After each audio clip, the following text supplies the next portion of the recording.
সেই সংস্কারের জন্য গণভোট। এই গণভোটে আপনারা হা বলবেন না না বলবেন? মাশাআল্লাহ। গণভোটে হা মানে হচ্ছে উসমান হাদি তোমাকে কথা দিচ্ছি তোমার বিচার হবে। গণভোটে হা মানে 1400 শহীদকে কথা দেওয়া হচ্ছে তোমাদেরও হত্যাকাণ্ডের বিচার করা হবে। গণভোটে হা মানে তোমরা যে স্বপ্ন বাস্তবায়ন করতে গিয়ে তোমাদের বুকের রক্ত ঢেলে দিয়েছিলে, আমরা তোমাদের ঋণ পরিশোধ করব হা বলার মধ্য দিয়ে। এই গণভোটে হা বলার মানে হচ্ছে বাংলাদেশে আর ফেসিবাদকে ফিরে আসতে দেওয়া হবে না। এই গণভোটে হা দেওয়ার মানে হচ্ছে আর কোনো আধিপত্যবাদের দালালকে বাংলাদেশে বাংলার জনগণ বরদাস্ত করবে না।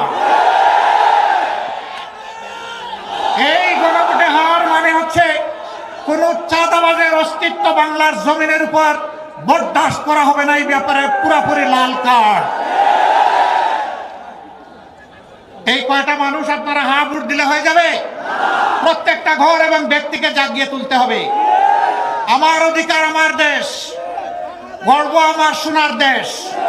সেই সোনার দেশ গড়ার জন্য অবশ্যই ঐক্যবদ্ধ বাংলাদেশ গড়ার জন্য আমাদেরকে হা ভোটে অবশ্যই মোটিভেশন চালাতে হবে।